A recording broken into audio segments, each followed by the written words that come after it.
ত্রিপুরার ভূমিপুত্র হচ্ছে বাঙালি করতে হবে। আমাদের পরিচয় হচ্ছে আমরা বাঙালি, আমাদের পরিচয় হচ্ছে আমরা হিন্দু, আমাদের পরিচয় হচ্ছে আমরা ভারতবাসী। এই ত্রিপুরার মাটি বাঙালিদের মাটি। হচ্ছে যারা ককবরক ভাষায় কথা বলে তারা তিব্বত আর বার্মার লোক, ত্রিপুরার লোক নয়। ঐক্যবদ্ধ হতে হবে।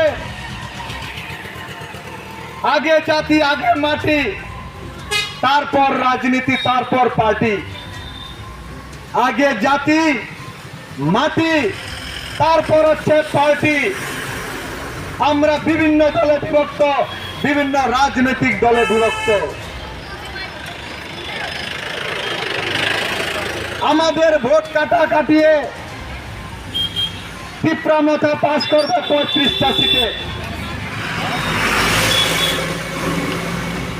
আমাদের ভোট কাটিয়ে, কারণ আমরা কোন সময় সুদীপের লোক, কোন সময় মানিকের লোক, কোন সময় অমুক লোক, কোন সময় তমুক লোক। আমরা বাঙালি কবে হব? আমাদের পরিচয়টা কি?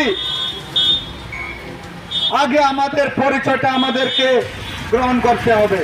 আমাদের পরিচয় হচ্ছে আমরা বাঙালি, আমাদের পরিচয় হচ্ছে আমরা হিন্দু, আমাদের পরিচয় হচ্ছে আমরা ভারতবাসী।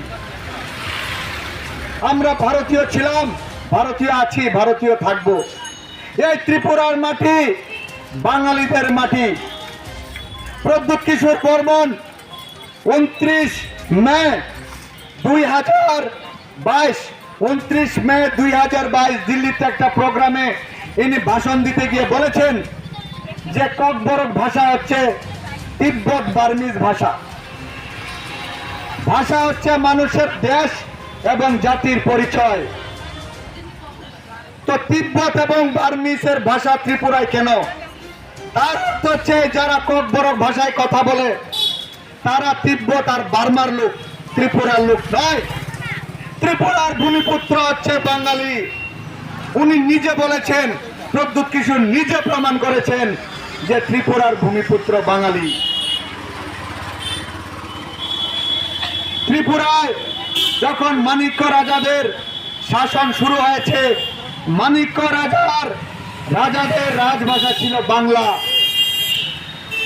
তো আপনারা ভাবুন যে যদি ত্রিপুরায় বাংলা ভাষার অস্তিত্ব না থাকতো তাহলে বাংলা ভাষা তারা কোত্থেকে পেয়েছে? কি করে বাংলা ভাষাকে ত্রিপুরায় রাজভাষা বানিয়েছে? কারণ ত্রিপুরা আদিকাল থেকে বাঙালিদের বসবাস, বাঙালিদের জায়গা।